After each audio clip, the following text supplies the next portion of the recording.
सासू माँ अपने मकान से कहिए कि आपको रोटी बनाकर खिला दे।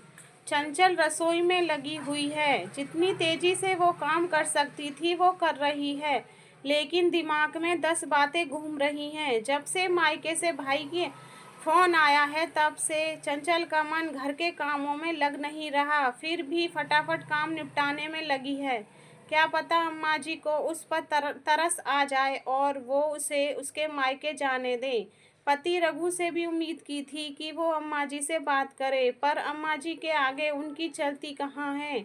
अम्मा जी के आगे चलती किसी की भी नहीं है। जब उनके पति की ही नहीं चली तो बेटा तो दूर की बात है। पहले ससुर जी भी कपकपाते थे, अब उनके सिधारने के बाद बेटे की क्या बिसात। अम्मा जी में ना तब बदलाव आया था ना अब बदलाव आया है। अब तो वो पहले से और ज़्यादा मुखिर हो चुकी हैं। जो मुंह पर आता है वो बोलती हैं, चाहे सामने वाले को बुरा लगे, उससे उन्हें कोई लेना देना नहीं है।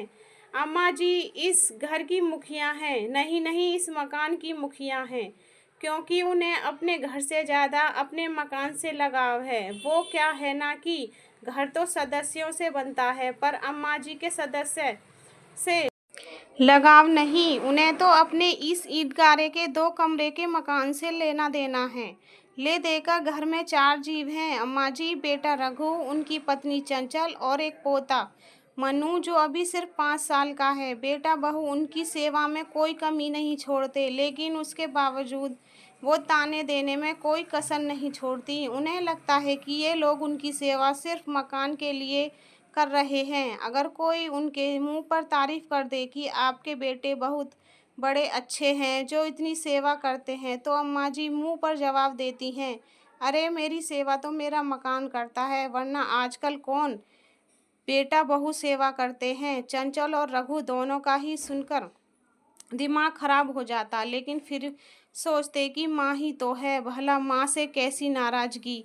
लेकिन आज सुबह चंचल के छोटे भाई का फ़ोन आया कि उसकी माँ की तबीयत अचानक खराब हो गई है।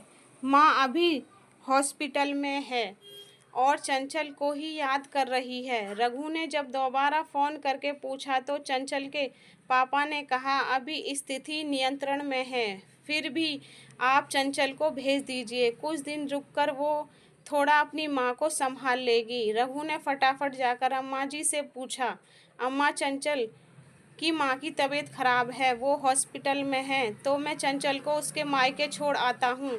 उसकी बात सुनकर अम्मा जी ने एक बार तो रघु को ऊपर से नीचे तक घूरा, फिर कहा, पूछ रहा है या बता रहा है।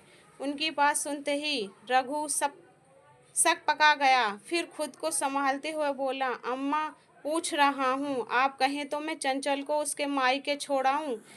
अब उसकी माँ की तबीयत खराब है तो घर में एक औरत का होना ज़रूरी है, और आप तो जानती हो उसका भाई तो अभी छोटा है, उसकी शादी भी नहीं हुई। ऐसे में चंचल सब कुछ संभाल लेगी। अच्छा, और अपने घर का क्या, यहाँ काम करने के लिए कौन है, नौकर चाकर लगे हैं, बताएगा मुझे। अम्मा अभी भी रघु को घूरते हुए अपनी बात कहे जा रही थी, पर अम्मा ऐसे में चंचल का वहाँ होना ज़रूरी है ना।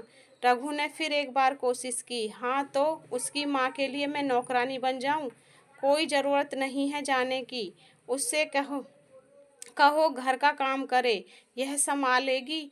ये खुद का तो घर नहीं संभल रहा, इनसे मायके का घर संभालेगी।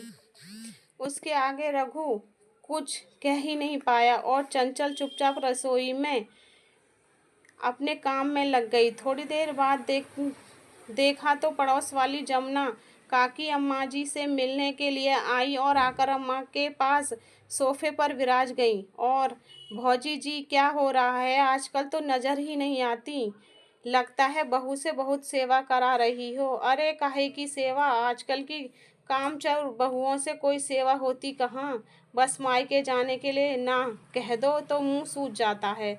अरे क्या हो गया, चंचल तो ऐसी नहीं है भौजी, वह तो आपकी बड़ी सेवा करे है। वो क्या है, मेरी सेवा करेगी, मेरी सेवा तो मेरा मकान करता है, इसी के लालच में करती है सब कुछ, वरना आज निकाल बाहर करे मुझे, अम्मा जी ने तुनकते हुए कहा। ये बात अंदर चंचल को भी सुनाई दे रही थी।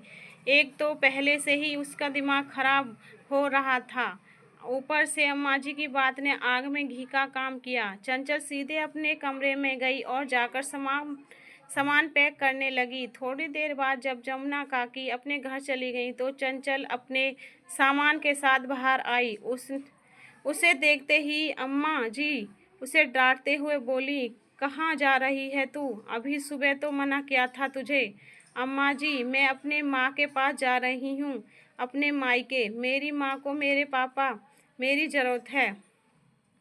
मायके जाने से पहले याद रख, तू इस घर की बहू है। इस घर का काम कौन करेगा? रोटी कौन तैयार करेगा? चंचल अम्मा जी की तरफ मुड़कर मुस्कुराई और बोली, अम्मा जी अपने मकान से कहिए रोटी बनाकर दे दे। वैसे भी आपकी सेवा हम नहीं, ये मकान करता है, तो अपने सारे काम इसी से करवा लीजिए। अम्मा जी ने गुस्से से रघु की तरफ देखा तो रघु ने चंचल की तरफ देखा। रघु के कुछ कहने से पहले ही चंचल ने कहा, माफ़ करना, लेकिन मैं सिर्फ आपकी पत्नी ही नहीं, किसी की बेटी भी हूँ। आखिर रघु कुछ ना कह पाया और चंचल अपने बेटे मनु के साथ मायके के लिए रवाना हो गई। अम्मा जी गुस्से में रघु से बोली, तू रोक नहीं सकता?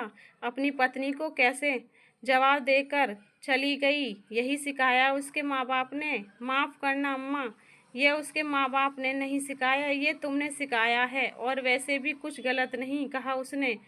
तुम ही तो कहती हो कि तुम्हारे मकान तुम्हारी सेवा करता है, तो अब करवा लो अपने मकान से सेवा। अगर यही सब चलता रहा तो मुझे भी अपने परिवार के लिए कुछ सोचना पड़ेगा। कहकर रघु चुपचाप अपने कमरे में चला गया। पीछे अम्मा जी हाथ मलती रह गईं।